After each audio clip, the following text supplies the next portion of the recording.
Ladies and gentlemen, it's my great pleasure to welcome you to our session today, where we will be mapping the Arab world through the long view. We have three outstanding panelists, and yours truly.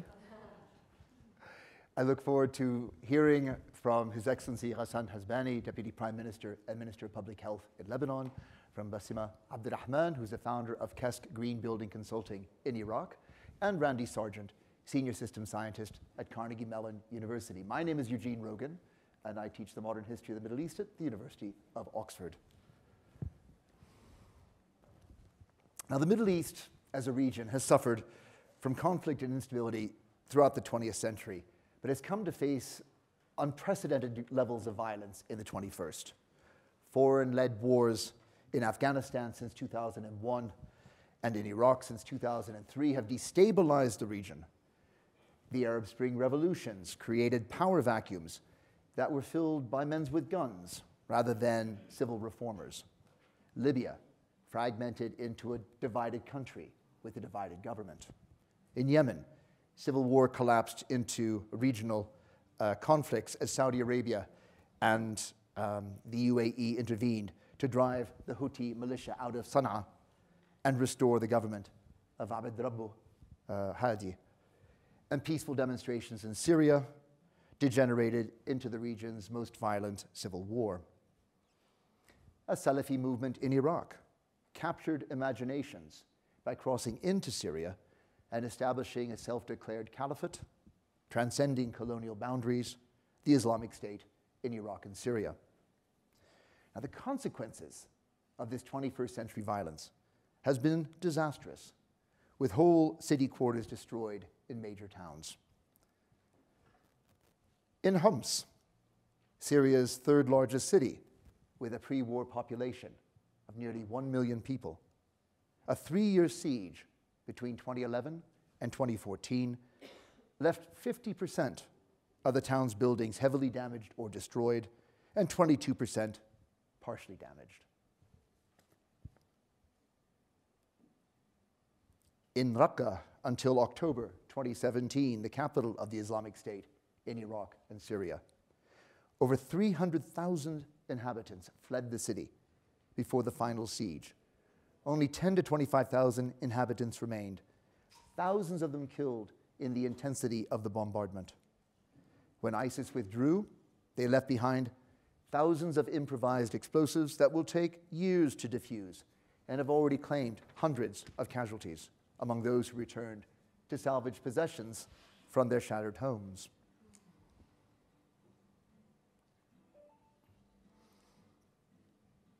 Mosul was subject to 9 months of intense warfare until liberation in July 2017. Of the pre-war population of nearly 2 million people, nearly 900,000 were driven from their homes. UN Habitat Survey of satellite imagery in July 2017 showed more than 5,000 buildings in the old city damaged or destroyed, and over 10,000 buildings in West Mosul ruined.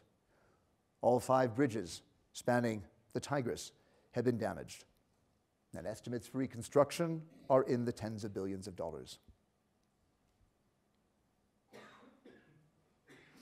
The International Committee of the Red Cross has declared the 4-year battle for Aleppo one of the most devastating conflicts of modern times.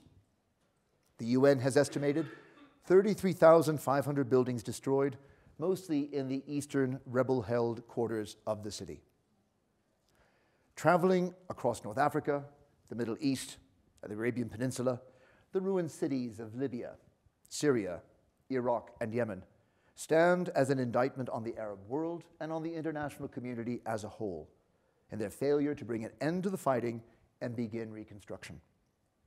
Hundreds of thousands have been killed, millions wounded, and millions more sent as refugees in neighboring countries and cities. Many in the international community despair of ever bringing peace to the devastated Middle East. But it is important to remember that worse wars have inflicted, yes, yet worse damage on cities around the world.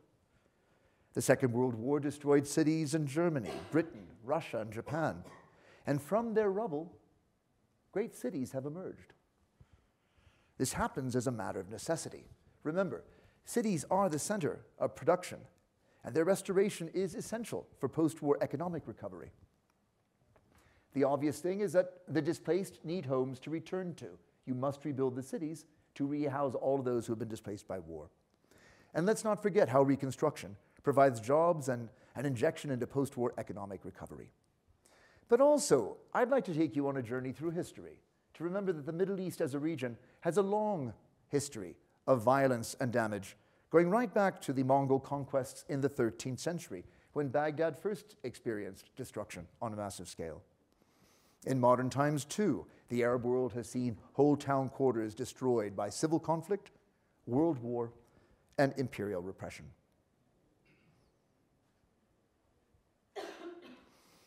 The Christian quarters of Damascus were leveled by Muslim mobs who believed their livelihoods and social standing to be undermined by Ottoman reforms and European commercial penetration that favored the Christian minority in the middle of the 19th century. A photo of Damascus taken in 1862 gives a sense of the urban fabric.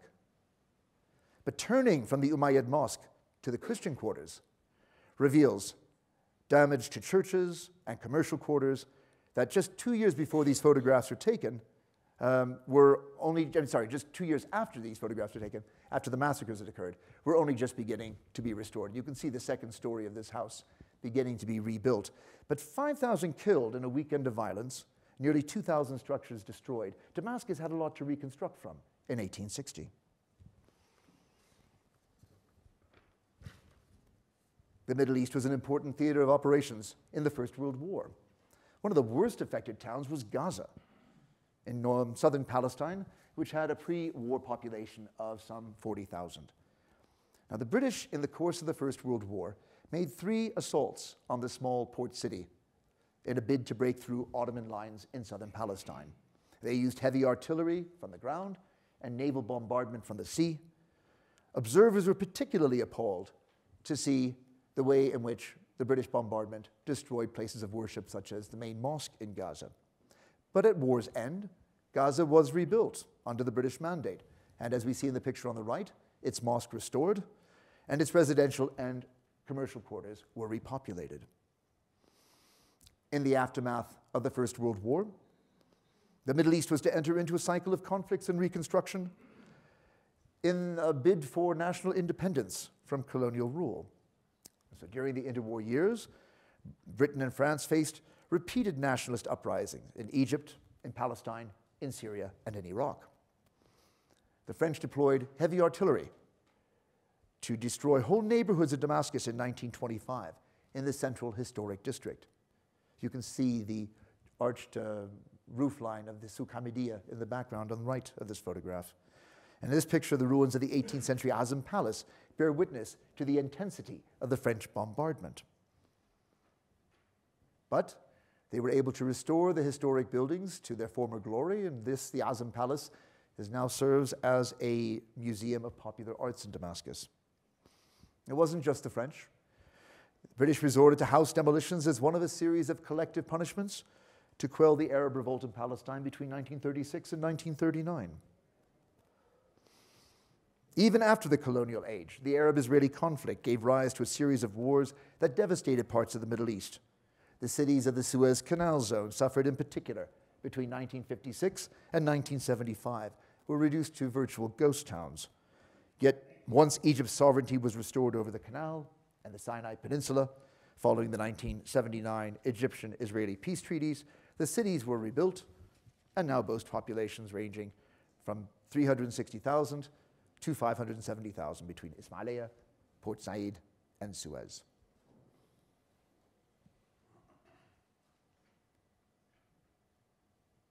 In the 1970s, civil war laid waste to Lebanon.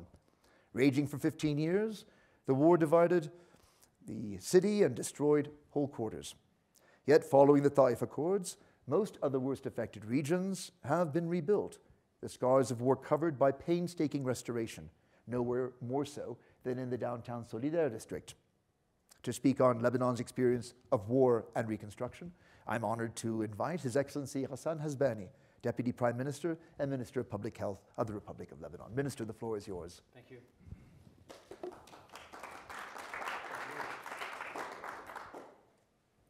Well, Lebanon had, throughout history, and just to the point that you have just made, gone through multiple invasions and destructions and recovered.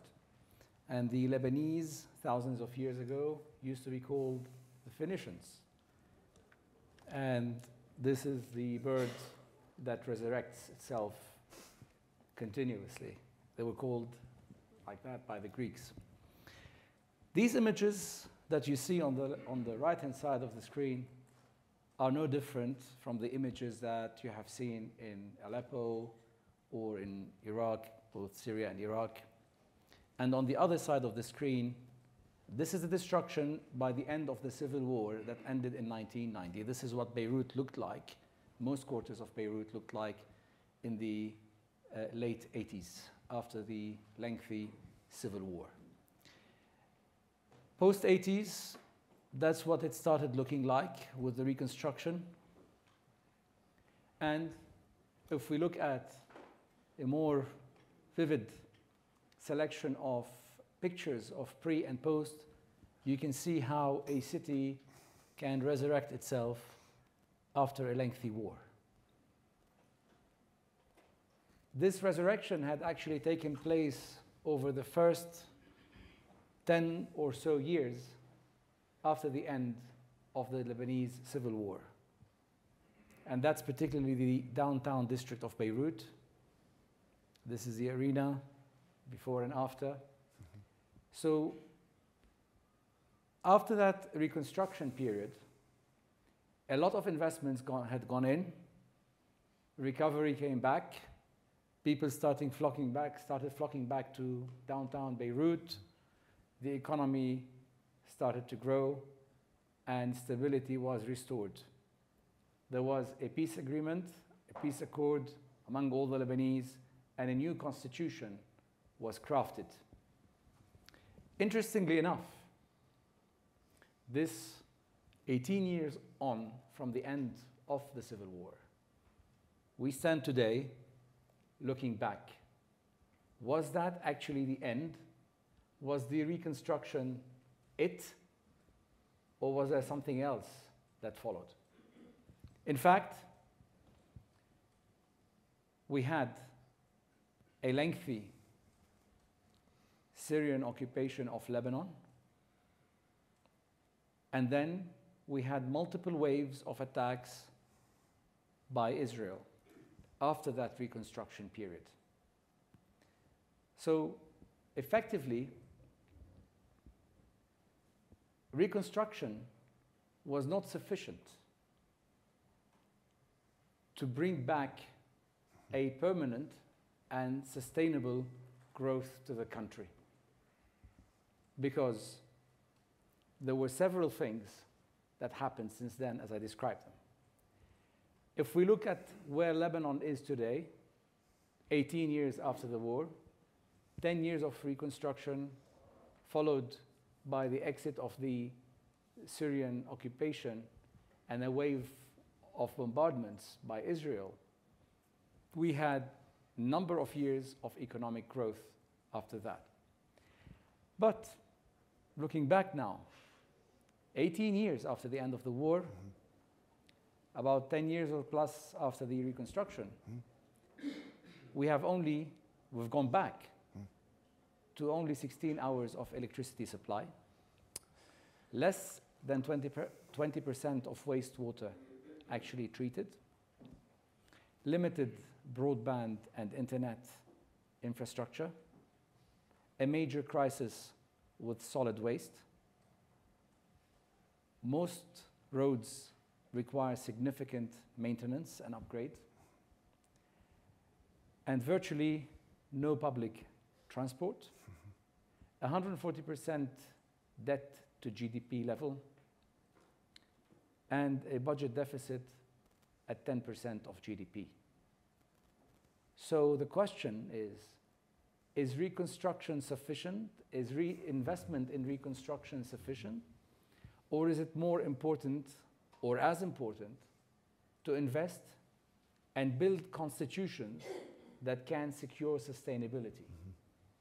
Otherwise, we could be investing temporarily to get things back on track, but that investment could also be encouraging more divisions, more disagreements, and without institutions and solid institutions that are activated, we could be encouraging corruption, lack of transparency, inefficiency in deployment of capital, and lack of discipline in managing fiscal policy.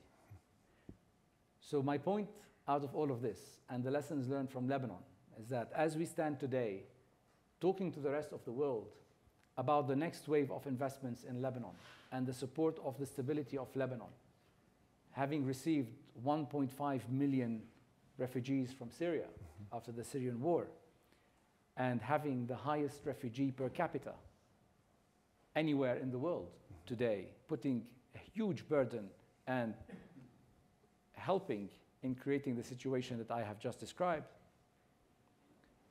we stand there talking to the world about support, but also we believe we need to have the political commitment to implement the constitution that we have agreed on 18 years ago completely. We need to implement the fiscal and reform commitments that the world would ask us to do before they actually invest, in order to make those investments sufficient and effective. And I do hope that these lessons learned from our experience in Lebanon are also taken into account in other countries in the Middle East, looking forward for the future of the Middle East and rebuilding a prosperous Middle East. I believe that we all should be focusing first on stabilization, security situation, stabilization, social stability as well, investing in healthcare, education, and stabilizing society. Reconciliation in society, building institutions and strengthening all the institutions in the countries that are suffering today wars and in need of reconstruction. And then, only then, putting the investments, private sector, public donations, global institutions, lending, putting them and making sure that they actually bring value, sustainable value, for the next 50 years and not just for 10 years, and fueling further conflict in the future. Thank you. Your Excellency, thank you.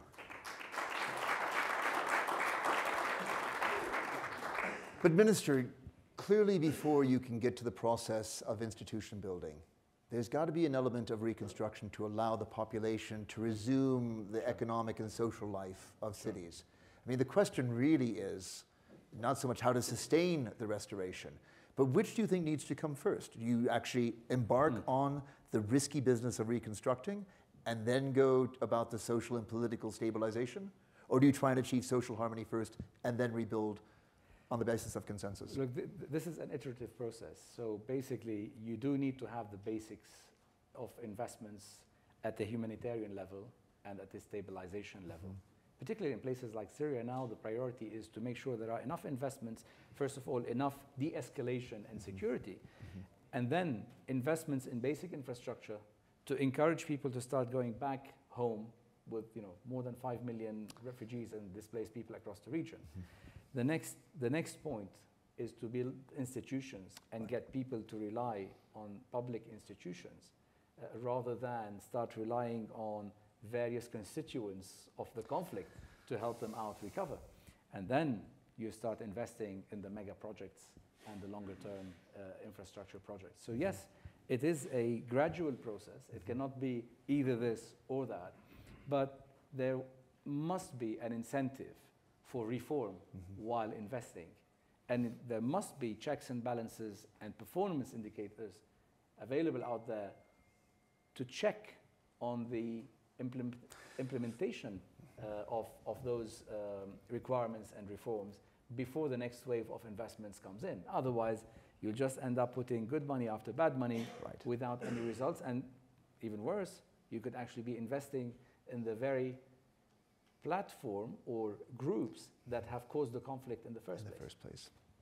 So not to build complacency into our story, but I think we can still take away from the example of Lebanon a symbol of hope from the Middle East region itself, that a city that was so severely destroyed in the course of a civil war, 15 years long, could reemerge from that destruction to be a beautiful and dynamic city once again. But I would put to you that the cities destroyed in the 21st century face new pressures and challenges that make reconstruction yet more difficult. And to take us through some of those pressures, I would like to introduce our third speaker, Randy Sargent, who is a senior systems scientist at Carnegie Mellon University, USA. And he is going to take advantage of the wonderful visual capacity of the Situation Room to map some of these pressures for us. Randy, it's yours. Hey, thanks for the opportunity to share some maps. I'm going to start by showing population since 1850. So each one of the green circles represents population. As we play forward, watch especially as we cross 1960 here. I'm going to pause at 1960.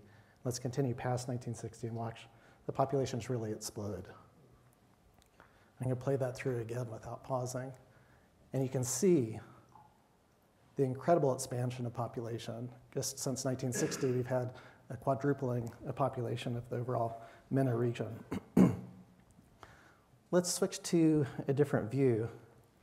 I'm going to pull up Landsat since 1984, and we're looking at a suburb of Cairo, and watch from 1984 to present day as the urban area increases.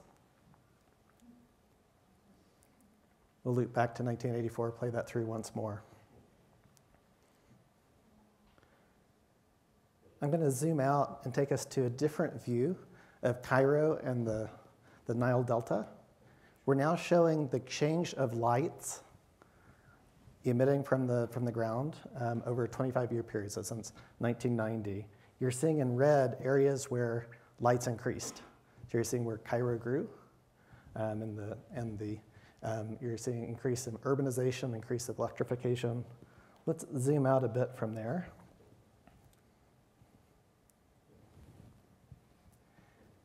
And now we can see the greater MENA region.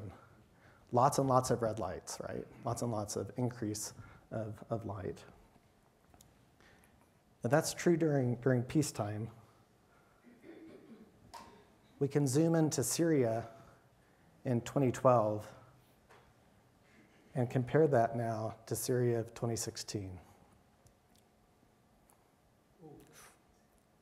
Let's go back to 2012. I'm going to call your attention with the mouse here to Aleppo and Damascus. Let's go back to 2016.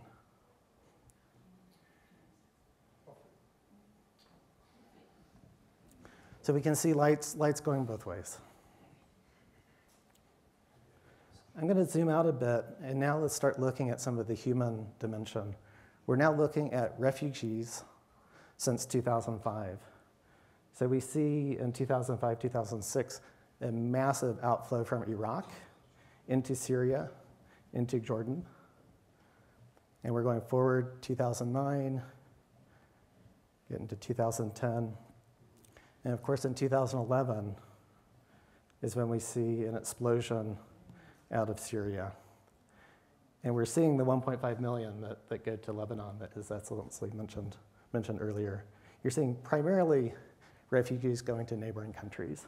Some are going to Europe, but not nearly as many. Now with the maps, I'd like to turn to our final topic with maps to water. And let's go back to Landsat, which is from 1984 to present day. This is Lake Razaz in Iraq. And you're seeing it being drawn down. You're seeing both water being taken out, but also not being replenished. I'm going to change the view of this to encode in colors where water is decreasing in red and increasing in green. And what we can do is start to zoom out a bit to see the context of this. And I wonder, Basima, could you give us some context for what we're seeing on the map here?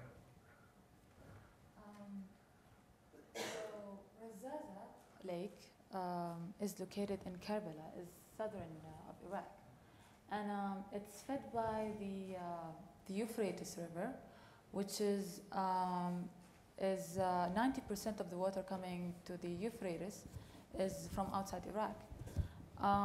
And due to the reduction in rainfalls, Iraq is one of the top 5 countries according to the global environmental outlook assessment, regional assessment report, is one of the top 5 countries that's most vulnerable to climate change.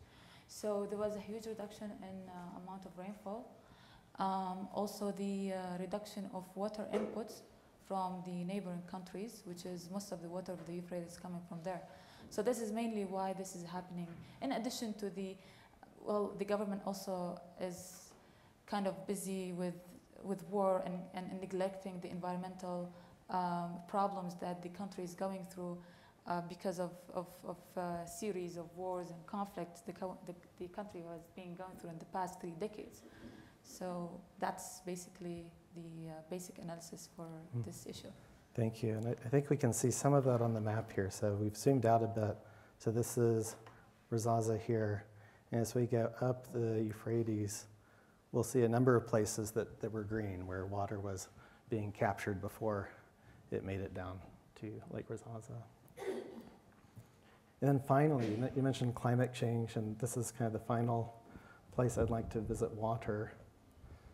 Let's go back to Syria, and we're going to go to the northeastern part of Syria, and this is a agricultural region, and we're looking at 2003. So this is just prior to the drought that struck in 2007, 2008, which has been attributed to climate change.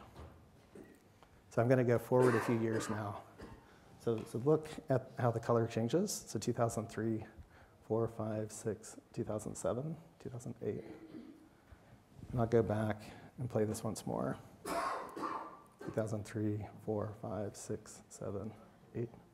Now, Randy, this is really one of the precursors to the Arab Spring uprising in Syria. I mean, if you're looking at the food shortages that came out through this period of drought.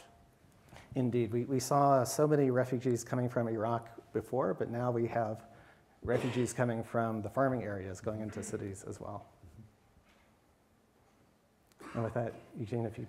Well, thank you very much, Randy. I mean, I think what the point was of the maps was, I'd already intimated that for those who would reconstruct the Middle East today, there are pressures that are particular to our time in the 21st century that didn't exist before. You've already seen the way in which population growth is really transforming the populations of the countries involved.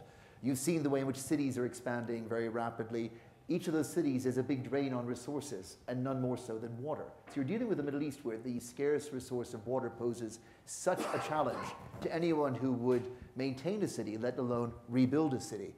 And so to talk us through how such constraints need to be addressed by the planners who faced a challenge of rebuilding Iraq cities, it's a great pleasure to be welcoming one of the stars of Davos 2018, Basima Abdulrahman, founder of KESK, the green building consulting firm in Iraq. We certainly hope you have the ear of the authorities in Iraq because you have a lot to tell them on how to build a sustainable city in the 21st century. Thank you so much, Eugene. Well, I am going to talk from an engineering perspective. I'm neither a historian nor a politician, but I really love the maps and the way it's visualizing the issue of the drought, the climate change, and the migration. So reconstruction is not going to be as easy as it used to be like 50 years ago. Now we're facing different issues. So for example, 50 years ago, Iraq was not so much reliant on producing oil, neither any of the rich oil countries nowadays in the Gulf region. So just to give you a comparison, 80% of Iraq's GDP is coming from oil production, while before 1980, this percentage was coming from agriculture. And there has been some economical diversification, while now we're relying on mainly one source and just a little bit on other areas. Mm-hmm. So what's happening is this is Iraq is not just going through an economical, not just going through a political and a conflict crisis. We're also going through environmental and economical crisis because of the drop of oil prices. Is affected, although the production of oil in Iraq has increased, the revenue has decreased significantly because of that. Also, the cost of environment degradation in Iraq has been huge. It was estimated to be at 6% of the GDP annually. So we're losing 5.5 billion US dollar every year because of the environment degradation. So reconstruction is, when we are going to reconstruct, we have to think about all the different aspects together. I always talk about sustainability in design and construction. So what really matter now, we need to incorporate a triple bottom line concept, which is a basic sustainability measure that includes economical, social, and environmental aspects all together when we're thinking of design and construction. So yes, I agree. We have to think of really working on trying to maintain the security situation, restore the security situation as it used to be, for example, in the case of Fallujah, Mosul, and the conflict-affected areas in Iraq. But at the same time, we have to work on rebuilding the social cohesion among people. I believe in the case of Lebanon, I'm not a politician, but maybe the issue, the conflict, the civil conflict was not resolved properly. So at some point, for the case of Tripoli, when the issue when the conflict in Syria started, Tripoli, we have the two sectors started fighting each other. So we need to also think of all the different populations in Iraq, how to make them live together again. In addition to that, when we are reconstructing, we're thinking of the future, 50 years from now. How when we are reconstructing and rebuilding, we are being inclusive, we're being flexible, we're being smart and sustainable.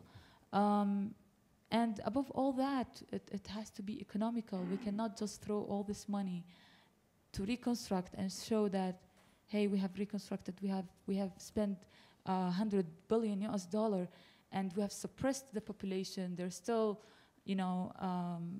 had this really devastating time they went through. They had to migrate and come back, and without even thinking of being inclusive when we're rebuilding, without even thinking of how to rebuild those people's livelihood when they're coming. We have 3 million displaced people in Iraq. It's 10% of the population. It's a huge percentage. Those people have lost their livelihood, their houses. 80% of West Mosul is damaged. We need to incorporate all these aspects all together, and I believe the government is going to be the lead stakeholder in this mission, but not alone. So when we have international donors, we need to make sure that they're spending their money. Like Mr. Hasbani said the other day, they need to make sure that they are spending it to build sustainability as an obligation for spending this money. Also having all different key players like the private sector, civil society, all together trying to sit together and in a multi-stakeholder process, multi-stakeholder consultation process, to come together with a futuristic plan in order to rebuild correctly. What does such a plan look like? I mean, the shock of the destruction we saw at the beginning of this presentation with those drone images of the broken cities, and Mosul in particular. But when you advise a government on how they should go about the triple bottom line concepts of reconstruction, clearly there is an opportunity as well. Mosul wasn't the most efficient city as it was built before. It wasn't conceived and planned to achieve efficient public transport or to base hospitals in an evenly distributed way. So is there a way to take advantage of the destruction, to rethink of the cities and make them better than ever before? Definitely. Well, Iraq will have to rebuild these cities again. So in order to know that we are rebuilding correctly, we have to think, like I said, with all the different aspects. But since we are just focusing on one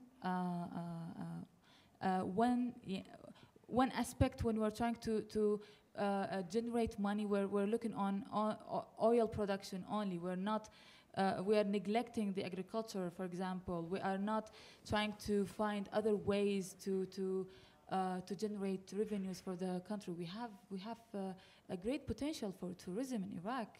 5,000 archaeological sites. It's a lot. So this is one of the things.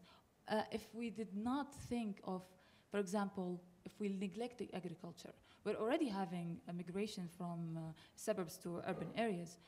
We have 70% of the population residing in big cities, and we're talking about 70% out of 36 million Iraqi. So by neglecting the agriculture, for example, more and more, those people will keep migrating to the centers, to the big cities, adding more burden on the weak infrastructure and generating a huge employment crisis and huge economical crisis for the country. I believe the country will have already, we are really good in terms of developing national strategy plans, but we need to commit, we need to generate a long-term plan by starting from now and committing and maintaining these goals that we are setting. Absolutely. But let me bring you back to water, because when you talk about agriculture and cities, they are in essence in competition for that scarcest of resources in this region, water. Now, one can imagine that if you were to rebuild Mosul or any of the other broken towns, that the way in which you lay your water infrastructure for a new city is going to try and achieve the highest degree of efficiency. When we watch lakes disappearing with towns and cities nearby, it's not just agriculture that's draining them, it's the inefficient use of cities. So again, coming back to what you would advise the government, how would you go about making a water efficient city in Iraq? By adopting the most sustainable practices, whether it's for agriculture, whether it's in building. I am a green building expert. If I'm going to advise the government, I will say obtain the green building design strategies for buildings, for cities, for infrastructure, to be more conservative. We are moving now from the stage of managing our water resources to managing our water crisis, our water scarcity. So I would advise the government to take the best lessons learned from the developed countries and obtain the best practices in terms of sustainability in building and reconstruction. Yeah. Minister. Just a point on that before we go to questions. I think it's as we're seeing everywhere in the world, we're seeing this happen in the Middle East. There's a large degree of people movements. At the same time, there's a major trend of urbanization. And urbanization doesn't necessarily mean people coming from rural areas to existing cities. It could also mean the creation of new cities because it's a more efficient system, water for all other resources utilization. So most likely there's an opportunity there after all these conflicts and while reconstructing and starting to look at how new cities could emerge, new clusters of populations could emerge, based first of all on the internal displacement of people, either following resources or following ethnic groupings, or after the wars you get a major displacement of people. So this could give rise to new settlements, to new cities, depending on geography, geopolitics, etc. Safety, security, beliefs, so on. So that's something we need to keep in mind as we look forward to the future of the Middle East. One, we have water shortage, a big challenge. Two, Europe has a challenge trying to get some gas out of the Middle East in the future as well. So there could be a mutual benefit in looking at potential solutions in that particular area. It is in the interest of the world to stabilize the Middle East, to reconstruct it, and to create a prosperous market. 300 million plus people living in that region. Conflicts always give an opportunity for growth and prosperity afterwards, but definitely we need to also follow global trends. Green buildings, sustainability, clustering, decentralization in governance, which is very, very important because all of these were countries that were extremely centralized. Absolutely. And lots of issues happened and were caused by this over-centralization. So this could be an opportunity also to start rethinking the whole structure of governance, the structure of going into cities and creating more urban spaces for efficiency, and looking at how can you leverage intra-regional support and cooperation to get the benefits spread around the Middle East and not just in the Middle East. Well, judging from both of your reflections, this opportunity must be pursued. It's not an option if you're not to throw in your expression, good money after bad, in a reconstruction that is partial, incomplete, and likely to then play to the roots of conflict all over again. Exactly. Well, thanks to the very disciplined panel we have just under 20 minutes for you to join in on the conversation. If I could see your hands, and I see a first hand already, I'll get the mic over to you. If I could take 2 or 3 questions, we'll group them together. And so, sir, if you would like to begin by identifying yourself. Thank you. My name is Claude Begley. I'm a member of the Swiss Parliament. Welcome. Foreign Affairs Commission. And I have passed a motion, which was approved by the Swiss government, saying that instead of public aid going one-to-one to rebuild those cities, it would be better that we pay a premium to the MIGA, which is the insurance of the World Bank. They would cover some political risks, and then we would have a leverage of probably 1 to 10, 1 to 15, with the private sector doing the job. In that context, 2 questions. 1, what are the conditions which the government or public sector or donors should attach to guide the way how the private sector will work? For example, the triple bottom line. Question number 2, what are the risks which, in your view, the MIGA should cover in order to make the proposal to the private sector attractive enough that they go? And in particular, there is always an overlap between a phase of crisis and war and a phase of rebuilding. Yes. But nobody is completely sure that the war is 100% over, so there is a risk of something restarting. What should be the risks that the MIGA could cover? Thank you for the question. I think, do you want to take more Are questions? there any more questions at this point? I have one in the front row, please. Jamil? I have a question for Ghassan. What do you think we did wrong to go from war to corruption, or is it a natural progression?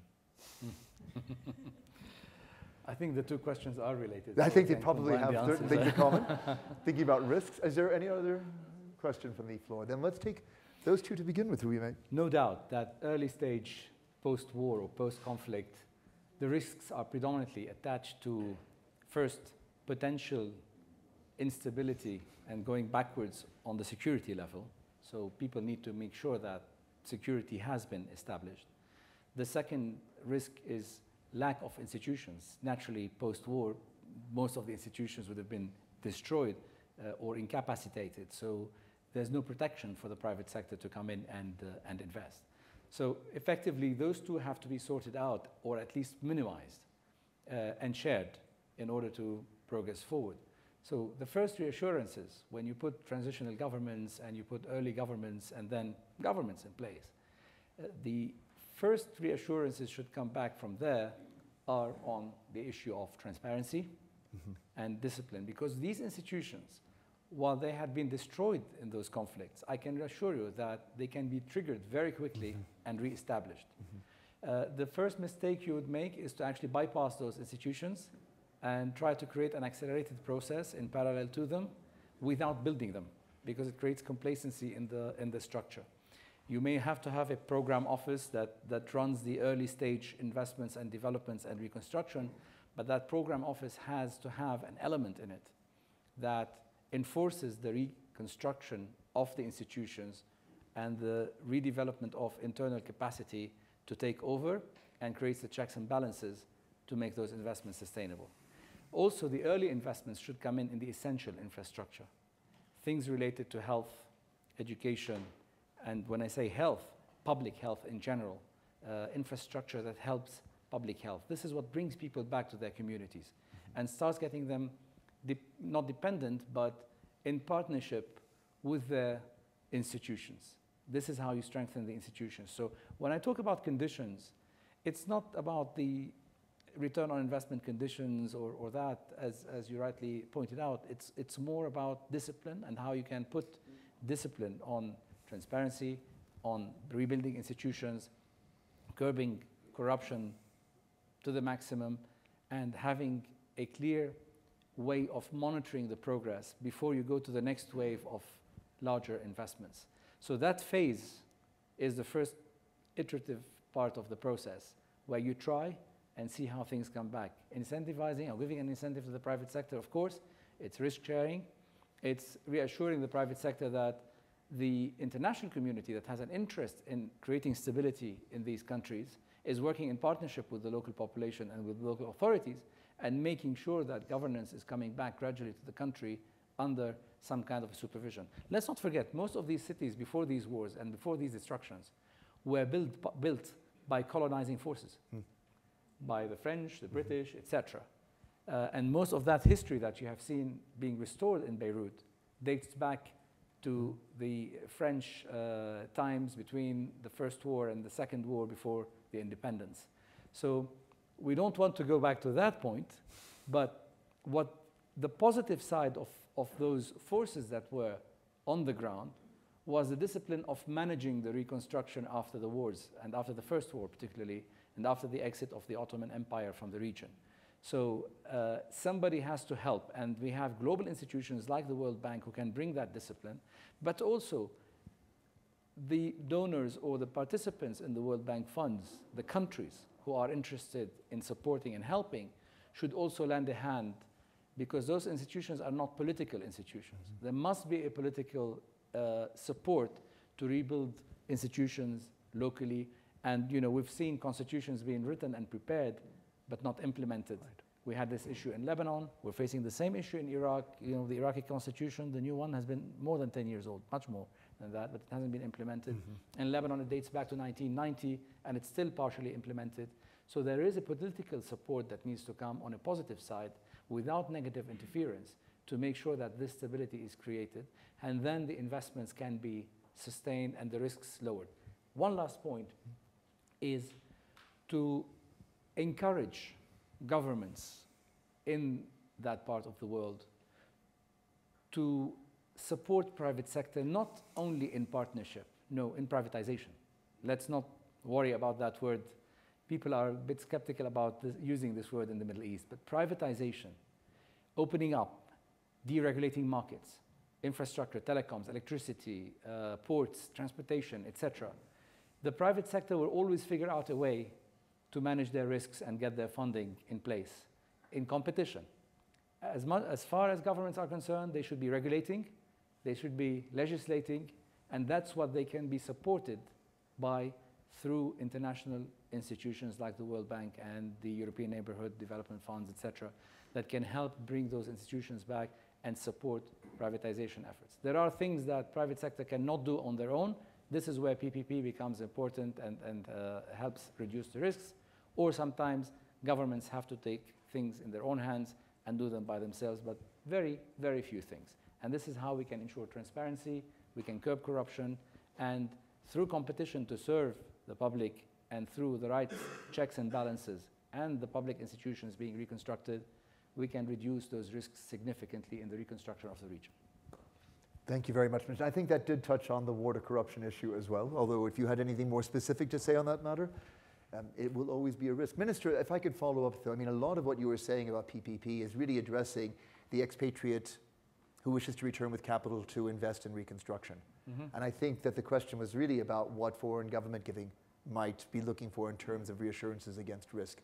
And when you're thinking about your funding coming from a country like Switzerland with no internal knowledge of the way in which society and politics works, you're looking for the institutions that give you certainty that your aid or assistance in reconstruction is going to be accountable.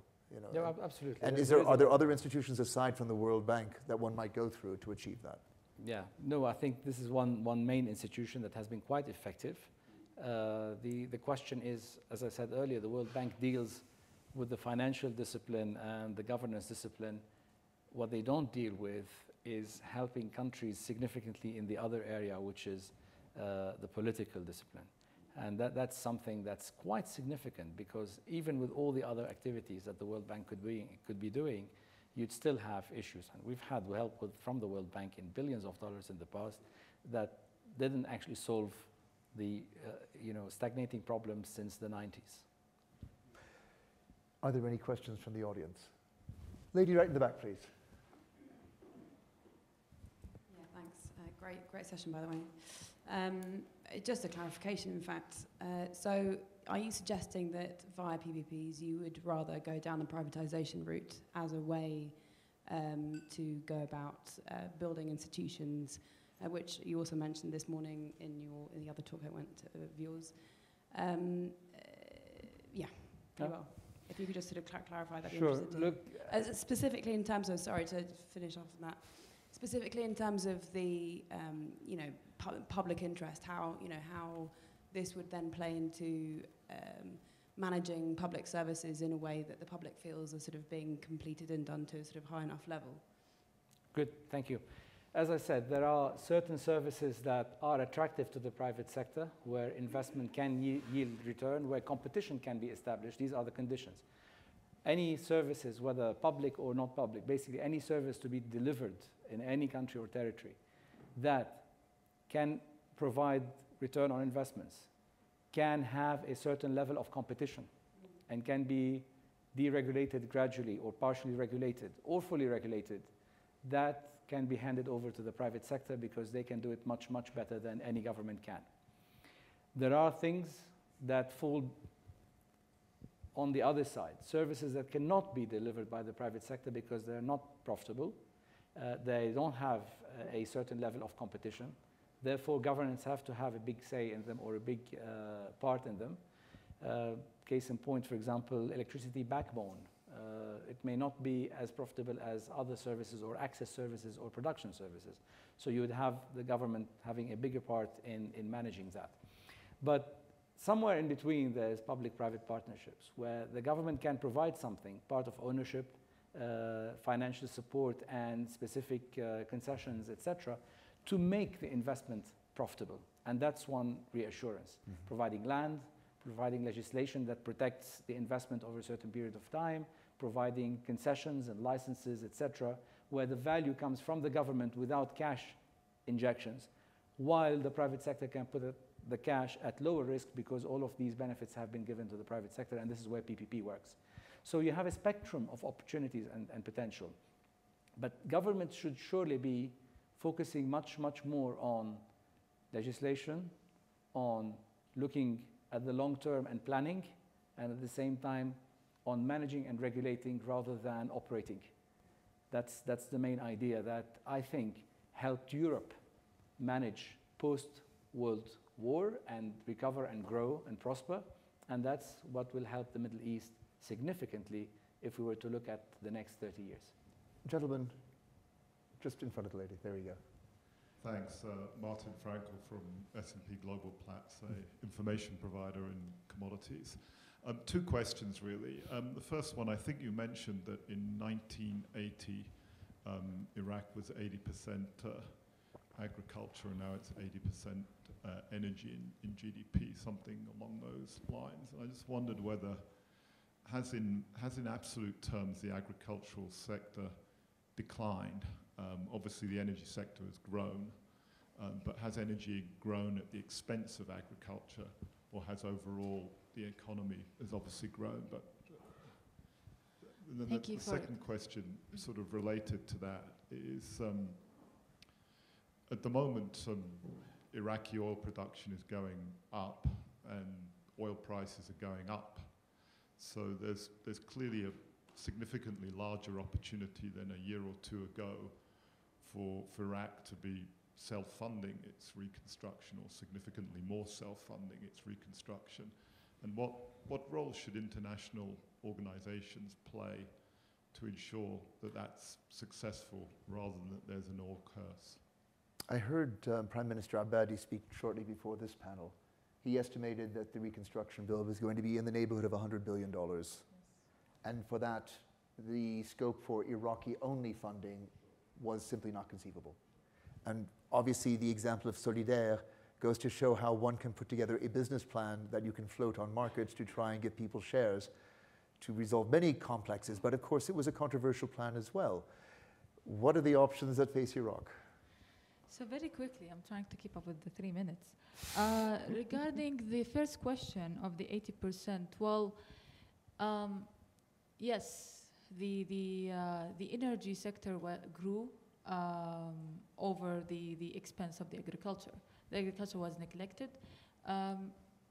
Somehow, we don't have agriculture crops diversification anymore. We're focusing on 2-3 strategic crops. Well, the government is supportive to the farmers, but it's going expensive. It's going expensive in terms of trying to support these strategic crops. Is being there for like 30 years. It's time to upgrade this and try to look into different varieties of crops.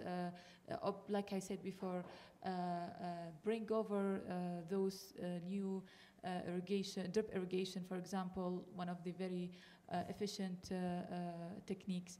As a method, for example, in addition to so many different strategies that they can obtain in order to develop the agriculture sector instead of just focusing on the old-fashioned 3-year-old policy and strategy to support agriculture. So yes, and I'm quoting from the Ministry of Agriculture itself, it has affected because producing oil is much easier and it's profitable. The second thing, the second question regarding international organization support, for the short term, yes, well, rebuilding is very expensive. We're talking about 100 billion, and it's not going to happen in 1 or 2 years. We're talking about 15 years in order to come back to the point we were before ISIS comes. This is a huge waste of time. In terms of rebuilding these cities to catch up to what it used to be, and to catch up with also the development of a decade and a half for the rest of the world. So we still need the support of the international organizations, but as I say, to make sure that we are implementing sustainability and ensuring resilience for communities. Thank you, Basima. Minister, could I coax a last word of wisdom from you for this panel? Yeah, I think there's no shortage of cash to invest in reconstruction.